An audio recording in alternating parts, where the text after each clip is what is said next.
ያለፈውን ስህተት ቀደም ሲል አቶ ቡልቻ ያወሱትን ለማስተካከል ምን መደረግ ነበረበት? ምንስ ነው መደረግ ያለበት? እነኚህ ፕሮፌሰሮች እኔ ከተናገርኩ በኋላ የተናገሩት አንድ በግልጽ የገባኝ ነገር ምንድን ነው? ስለ ኦሮሞ ብዙ ነገር አያውቁም። አዲስ ነገር መስዋዕቷል። ኦሮሞዎቹ ከመቶ በላይ ከአጼ ምኒልክ እድሜ በላይ ተሰቃይተዋል። እነሱ ያውቃሉ። ይሄን ስቃይ ሊረሱ አይችሉም። ሌላው ከሌላ ብሔር የሚመጡ ፕሮፌሰሮች በጥልቅ ካላነበቡ ምንም ችግር እንደሌለ በኦሮሞ ላይ፣ በወላይታ ህዝብ ላይ፣ በከምባታ ህዝብ ላይ፣ በጉራጌ ህዝብ ላይም ምንም ጭቆና እንደሌለ ሁሉም አንድ አይነት አያያዝ እንደነበረው አስመስለው ነው የሚናገሩት። አዝናለሁ። እርግጠኛ ነኝ የኦሮሞ ነገር እንዲሁ እየተጓተተ ሲሄድ ሁሉም እየገባው ይሄዳል። ኦሮሞ ገባር ነው። ሌላው ሰሜን ህዝብ ለምሳሌ ገባር አይደለም። ኦሮሞ መሬቱን ይቀማል፣ ሌላው አይቀማም። ኦሮሞ እህል ተሸክሞ ካንንት ይሄዳል፣ ሌላው አያደርግም። እንደዚህ ሰሜኑ ህዝብ ማለት ነው። ኦሮሞ ለሁሉም ነገር ልክ እንደ ከባድ ሸክም እንደሚሸከም እንስሳ ነው የተያዘው። እነሱ ምናልባት አያውቁትም ይሆናል። እኔ ቡልቻ ደመቅሳ የኢትዮጵያን አንድነት እጅግ በጣም ፈልገው ነው። በጣም እንዲሁም ደግሞ አጼ ምኒልክ ኢትዮጵያ ለምትባለው ሀገር የመጀመሪያ ጠቅላላ ገዢ እንደነበሩና እስከሚያውቁት ድረስ ኢትዮጵያ የምትባለው ሀገር ወደ መልካም ጎዳና ለመምራት እንደሞከሩ ያውቃለሁ። ነገር ግን የኦሮሞቹስ ሰቆቃ፣ የኦሮሞቹ ሀዘን፣ የኦሮሞቹስ ለቅሶ ዝም ብሎ ይረሳ የምትሉት ሊረሳ አይገባም። ምናልባት እንደ ደቡብ አፍሪካ የእርቅና የሰላም ጉባኤ አድርገን ይቅር እንባባል ይሆናል። ዛሬ ኢትዮጵያ የምትባል ሀገር አለች። የዛሬ 150 ዓመት ኢትዮጵያ የምትባል ሀገር አልነበረችም። ስለዚህ እሳቸው ፈጠሩ ማለት ነው። ውጤቱ ምንድን ነው? ኢትዮጵያ የምትባል ሀገር አለችን ዛሬ። ሁላችንም የምንወዳት፣ ሁላችንም ልንደግፉት የሚገባናለን። ይህ ማለት ግን የኦሮሞቹን ሀዘን እንረሳለን ማለት አይደለም። ቅድም አፈ ታሪክ ያለ ወዳጄ፣ አንደኛ አፈ ታሪክ በብዙ ጠበብት መካከል ዋጋ አለው። አፈ ታሪክ እንደ ተጻፈ ሆኖም የተገመተበት ጊዜ አለ። ዩኔስኮን ማነጋገር ይቻላል። ግን ኦሮሞቹን የሆናችሁትን ነገር አታስታቱ፣ አትናገሩ። መሪዎቻችሁም ይህን አስቡ። መልካም ነገር ብቻ አስቡ። ይሄ የማይቻል ነገር ነው። አጼ ምኒልክ ለኢትዮጵያ ያደረጉት ነገር ቢሆን በአንድ ስም ኢትዮጵያ ተብለን እንድንጠራ፣ ስንቆጣ እንኳን ስናቆርፍ እንኳን ኢትዮጵያ ግን አለች በአንጎላችን። ስለዚህ ይህንን መጀመሪያቸው ዋጋ ሰጣቸዋል። ኦሮሞቹ ደግሞ ተቀይመዋል በደረሰባቸው ሰቆቃ። የልባችን ግን ኦሮሞዎች አጼ ምኒልክ ናቸው። ባገኙት አዲስ ጠመንጃ ወጉንና ያጠፉን እሳቸው ናቸው። ቫስኮ ባናን ምን አሉ? ከተነሱበት ስፍራ አብደላ ከሚባል ከተማ ውስጥ ምን አሉ? አንተ የኦሮሞ ንጉሥ ትሆናለህ፣ እኔ የኢትዮጵያ ንጉሥ ሆናለሁ፣ አብረን ሄደን ደቡብ ኢትዮጵያን እናቅና ብሎ በነሳታቸው አፈ ታሪክ ብትሉትም አለ። ከዓለም ታሪክ ጋር በማያያዝ በኢትዮጵያ የተሰራው የተለየ ነገር እንዳልሆነ ነው አስተያየት የሰማነው። ቀደም ሲል ወደ ተሻለ አቅጣጫ ለመሄድ ምን መደረግ ነበረበት? ምንስ ነው መደረግ ያለበት? ይሄን እንዲነግሩኝ ነበር ባጭሩ የጠየቅኩት። እኔ አልደጋገምኩትም እንጂ እንደ ደቡብ አፍሪካ የሰላምና የመረጋጋት የእርቅ ኮንፈረንስ ተደርጎ ብዙ ነገር ተሰርቷል። እዚያ ህዝቡም ታርቋል። እንኳን እኛና ጥቁር ነጭ እንኳን ታርቋል። ህዝቡ ከአጼ ምኒልክም በኩል ከኦሮሞቹም በኩል ሰዎች አሉ። ዛሬ ተፈጥረው በዚህ ዓለም ላይ ይራመዳሉ። ዛሬም ችግሩ አላለፈም የብዙዎቹ። ስለዚህ መደረግ ያለበት ህዝቡ መቀራረብ አለበት፣ መነጋገር አለበት፣ መታረቅ አለበት። አንድ ኢትዮጵያ አለችን። እቺ ኢትዮጵያ ሁላችንንም ታገናኘናለች። እውነቱን ለመናገር የኢትዮጵያ አስተዳደር ከሳውስ አፍሪካ አስተዳደር ጋራ በፍጹም ሊወዳደር አይችልም። ምክንያቱም እዛ አብዛኛው ህዝብ ሁሉም ነገር ተከልክሎ በመንግስት ደረጃ እንዳይሳተፍ ተደርጎ ባሪያ አድርጎ ተገዝቶ ነበረው። ከመሬቱ ደግሞ 10% የሆነው ነጭ ህዝብ 80% ለራሱ ይዞ ለጥቁር ምንም መብት አልሰጠው። በኢትዮጵያ አስተዳደር በጣም የተለየ ነው። ኢትዮጵያ ውስጥ ማንም ጎሳ መብቱ አልተከለከለም፣ አዋጅ አልተደረገም። ህግ አልወጣም። ይልቅስ በስልጣንም ደረጃ ሆነ በአስተዳደርም ደረጃ በትንሹም ሆነ በትልቁም ሆነ ሁሉም ህብረተሰብ ተሳትፎበታል። ችግር የነበረው የአስተዳደር ጉድለት ነው። የአስተዳደር ጉድለት እንግዲህ አንድ መንግስት ሌላው ሲተካ ይሄ የኦሮሞ ነው መባል አይቻልም፣ የአማራ ነው ማለት አይቻልም፣ የከምባታ የሀዲያ የጉራጌ ነው ማለት አይቻልም። ሁሉም ህዝብ በየመጠኑ በዚህ አስተዳደር ጉድለት ቀብሰዋል። ለምሳሌ አሁን ዓለምን ይገዛ የነበረው የአሜሪካን አስተዳደር እንመልከት።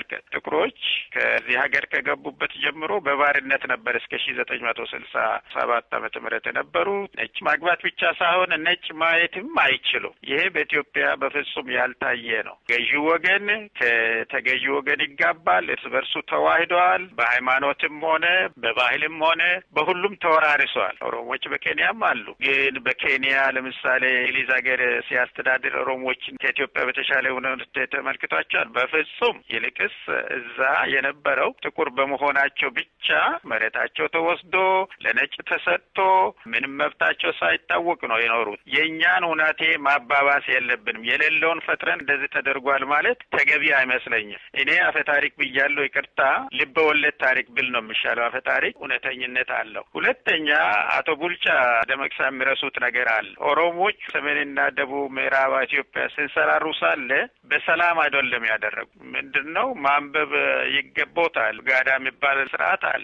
ጋዳ ስርዓት ማለት ያለውን ህዝብ እየፈጁ ከብቱን ሀብቱን አካባቢውን ጨርሶ መሄድ ማለት ነው። በዚህ ምክንያት የሰላም ስርቻ አይደለም። ይህንን መርሳት የለብንም። ይልቅስ ኢትዮጵያ ነገስታት ያ ሁሉ ጠፍቶ ህዝብ በአንድነት እንዲኖር እንዲከባበር ሀገሩ በሙሉ ሰላም እንዲሰፍን አድርጓል። በዛ ምኒልክ መደነቅ አለባቸው። ከአንድ ሀገር ሌላ ሀገር ሄዶ ሀገሩን በሙሉ ድምጥማጡን ማጥፋት ባይሆን ቆመዋል። ምንድነው እሳቸው ኢትዮጵያን ፈጠሩ። ከእሳቸው በኋላ የመጡት የእሳቸውን አብነት ተከትለው በተሻሻለ ሁናቴ ሀገሩን መዋቀር፣ የሰውን መብት ማክበር፣ የተሻለ አስተዳደር ማስፈር ነበረባቸው። አላደረጉም። ምኒልክ ከአጼ ቴዎድሮስ ከአጼ ዮሐንስ በጣሉት መሰረት አድርገው ሀገሩን ገንብተዋል። ከዛም ደግሞ በተሰጣቸው በሰላም ዘመን አጼ ቴዎድሮስ ያልቻሉትን አጼ ዮሐንስም ያልቻሉትን እሳቸው ይበልጥ ገንብተውታል። ፕሮፌሰር ሹመት ሲሻኝ መታየት ያለበት ታሪክ ለታሪክነቱ ነው እንጂ የተወሰኑ ግቦችን ለማሟያ ብለን ከወሰድነው ትልቅ ስህተት ውስጥ እንወድቃለን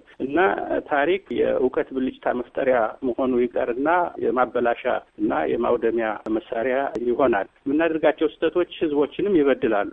አሁን በኦሮሞ ሁኔታ እንደተመለከት ነው ያየን እንደሆነ ትልቁን የታሪክ ባለቤት ትልቁን የአገር ባለቤት እንደ እንጀራ ልጅ እንደ ተሸምጋይ አይነት እየቆጠር ነው ያለን። ከዋናው ከማዕከሉ አውጥተን ወደ ዳር እየጣልነው ነው ያለነው እና ይሄ ሁሉ የሚሆነው ታሪክን አዛብቶ ከማንበብ ነው። እንዲሁ ዳግማዊ ምኒልክ ለምሳሌ እጅግ በጣም ልበሰፊ ሰው ናቸው። ትንሾቹን ማቅረብ ይወዳሉ። ከአካባቢያቸው ችሎታ ያለው ሰው ሲያዩ ያንን እንደምንም መልምለው ወደ ላይ ያወጣሉ። ምኒልክ ከከሌ ተወለደ የሚለው እንትን ብዙም ትርጉም አይሰጣቸው። ዋናው የሚመለከቱት ሙያውን ነው። ለብዙ ጊዜ ሟሾ የነበረውን የኢትዮጵያን አንድነት እንደገና መልሰው አሰባስበውታል። ይሄ ኦፍ ኮርስ በዲሞክራሲ በእንትን የተገኘ አይደለም፣ በጦር የተገኘ ነው።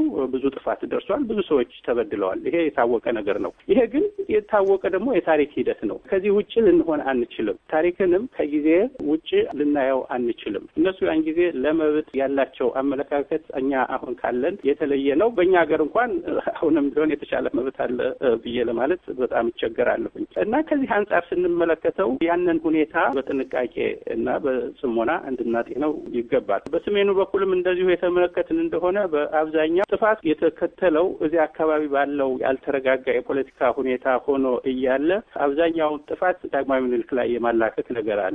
ይሄ ጊዜ በኋላ የፈጠረው እና በመሬት ላይ የነበረውን ሀቅ በመካድ ላይ የተመሰረተ ግምገማ ነው።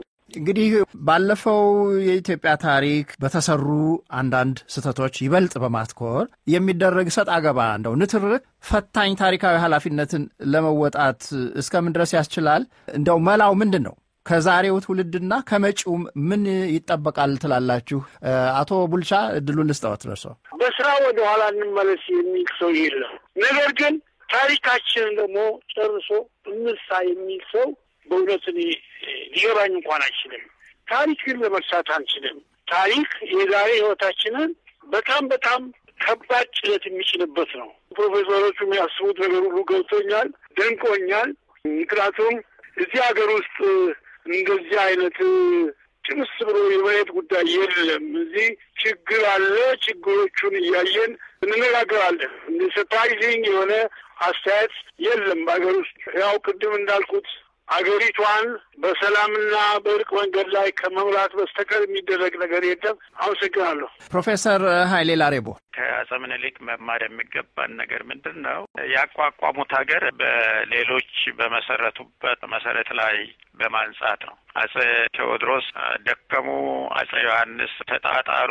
አፄ ምኒልክ ግን በግብር ላይ አውለው ህይወታቸው ስላጠረ እስከ ግቡ ለማድረስ አልቻሉም። ከዛ በኋላ የመጡት እንግዲህ ኃይለ ሥላሴ በተሻለ ሁናቴ ጊዜ ማግኘተው ሰላም ማግኘተው አጠናክረውታል። አሁን እኛ የሚቀረን ምንድን ነው? የአዲሱ ትውልድ ያለፉትን ከመውቀስ ይልቅስ እነሱ በጣሉበት መሰረት የተሻሻለች ኢትዮጵያ ለመፍጠር አንድነቷ፣ ነጻነቷ፣ የህዝቦቿ መብት ጠረፏ የተከበረ የማትደፈር ለማቆም መበረታት ነው፣ መጠንከር መታታር ነው ያለበት። የታሪክ ድርሻችንን መፈጸም ያለብን መሰለኝ። ያንን ረስተን ዋና ዓላማችን እነሱ መውቀስ፣ ጥፋታችንን ወደ እነሱ ማሳለፍ ሆኗል። በዚህ ምክንያት ኃላፊነታችንን መወጣት አለብን የሚል አቋም ነው አለኝ። ፕሮፌሰር ሹመት ሲሻይ እንግዲህ ኢትዮጵያ እጅግ በጣም ፈታኝ የሆኑ ችግሮች ከኢኮኖሚም ከፖለቲካም ጋር የተያያዘ ፊቷ ላይ ተደቅነውባታል። ይህንን ደግሞ በተነጣጠለ ሁኔታ ለማሻሻል ወይም ለመለወጥ የሚቻል አይመስለኝም። ልክ ዳግማዊ ምኒልክ እንዳሳዩን አንድ ጸሐፊ ኢትዮጵያ ዛሬ ተመሰረተች ይላል። ዳግማዊ ምኒልክ ለአድዋ ዘመቻ አዋጁን ያወጁና ህዝቡ አንድ ላይ ሆ ብሎ የተከተላቸው ጊዜ ነው ይህንን የሚለው እና ያንንም በማድረጋቸው ማንም ያልጠበቀውን ድል ተቀዳጁ። የአገሯንም የወደፊት ድል ለመለወጥ ቻሉ።